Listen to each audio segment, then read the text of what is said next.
In 1989, the economic blockade of Armenia and Nagorno Karabakh began. The bandit attacks and pogroms on the roads, relentless murders of civilians, the forceful deportation of residents of Armenian villages, kidnappings, tortures, humiliation, and beatings all took place. In Baku itself, the situation was deteriorating day by day. Armenians were largely fired from work. They were insulted and humiliated in the offices, public transport, shops, and public offices where they applied to receive documents. Due to the implementation of ethnic cleansing from 1988 to 1992, over 500,000 Armenians were forcefully deported from Azerbaijan. С работы всех прогнали, работать не дают, вот так. Остались вы как на... Правильно. Невозможно жить, невозможно стучать. Вот это бросили, каждый день бросают. Уходите, или ваш дом будет сожжен. На работе говорит, уходите, записки разные пишут. В общем, невозможно там жить. Only within 1 year preceding the January genocide of Armenians in Baku, over 60 citizens of Armenian origin were inconspicuously killed in their homes, at work, and in the streets. Hundreds of Armenians were crippled, dozens of thousands exiled. From an article, Black Cold January, in the newspaper Avto, January 22nd to 28, 1991.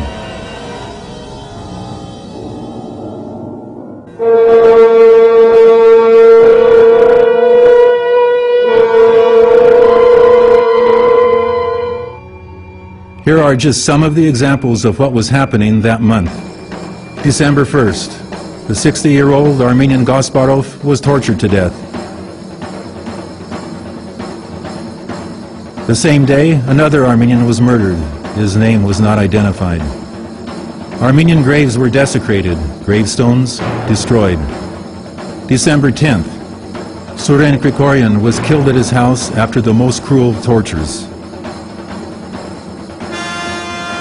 December 16th, 2 Armenians were captured on subway station, April 28. One was beaten to death, the other managed to escape. December 26th, the Armenian church on the Fountain Square was set on fire. On December 31, the state borders between the Nakhichevan Autonomous Republic and Iran, all along the Araks River, were completely destroyed.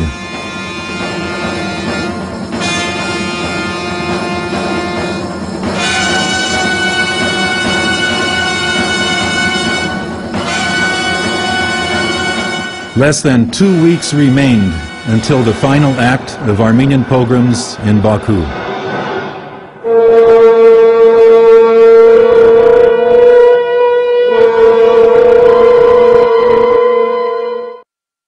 By January 1990, only 35,000 Armenians out of 230,000 remained in Baku. Those were mostly elderly and sick people, as well as their relatives who stayed to care for them. In the meantime, the targeted anti-Armenian psychosis was deepening in the town. Multi-thousand demonstrations of the People's Front were underway, with the main slogans reading, "Death to Armenians." On January 10, 1990, a state of emergency was announced, but not in Baku, in the Nagorno Karabakh Autonomous Republic and some other areas where peaceful demonstrations were organized with demands to stop the violence against Armenians. The policy of state terrorism against peaceful citizens of Armenian nationality was coming to its logical end.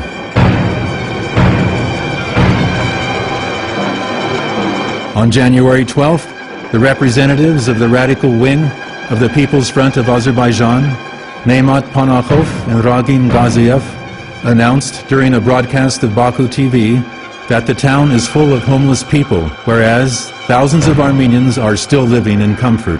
And immediately 5,000 demonstrators spread over the town with addresses of Armenian flats in their hands. Minister for the Interior Vadim Bakatin will say 2 months later at a session of the Supreme Council of the USSR. Ну, десятки трупов валяли в нашем блоке вот так. Она говорит, когда я эту картину увидела, все в крови, наша улица, она скорее хотела домой.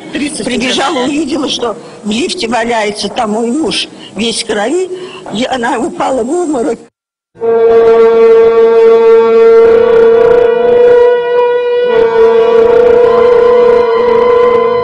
Irina Mosesova, the author of Armenians of Baku, Existence and Exodus, describes a clear mechanism of preparation and implementation of pogroms. Drafting of a detailed map of the town, with sites inhabited by the remaining Armenians marked on the map. Large-scale, offensive, anti-Armenian campaign in the media started by a significant part of the Azerbaijani intelligentsia. Assaults, beatings, and killings of individuals of Armenian origin in the streets of the town and in public transport.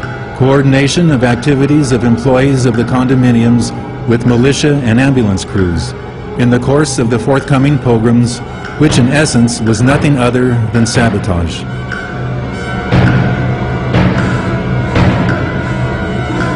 The Russian citizens of Baku who fled from the town after January 1990 testified. When the pogroms began, the extremists had exact addresses of where the Armenians lived, Russians, mixed families. But the pogrom makers not only had the addresses, they had the map of Baku where areas populated by Armenians were marked by crosses, a direct target for murders and violence.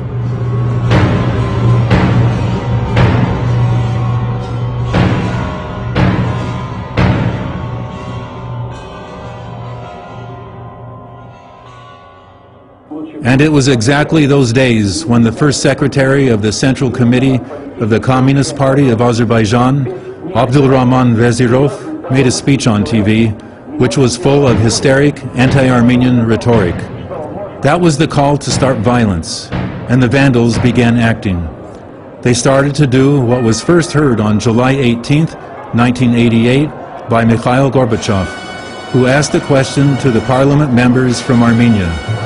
Have you considered what might happen to the 200,000 Armenian population of Baku?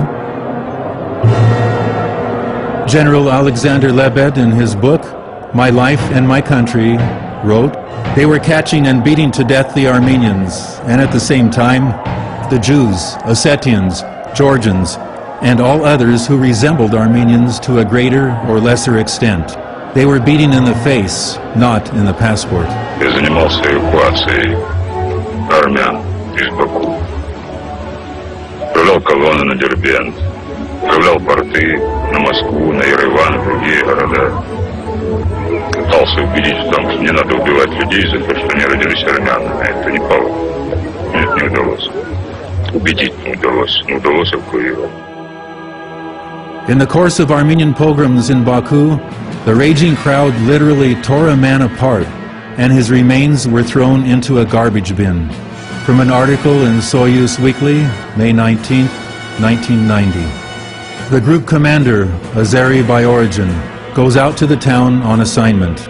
Upon returning, he immediately asks for vodka. He is furious. He had seen how a woman was thrown out of the window from a balcony of a multi-storied building, naked, into a fire of burning furniture, and then a militant from the People's Front of Azerbaijan was waving that woman's ear from the balcony, testified Soviet Army officer Alexei Vasilyev. Evgeny Primakov announced at the closed session of the Supreme Council of the USSR on March 5, 1990. We witnessed how in the situation when the wild anti-Armenian pogroms brought about numerous human casualties, in numbered days, dozens of thousands of Armenians lost their houses and were deported from the country.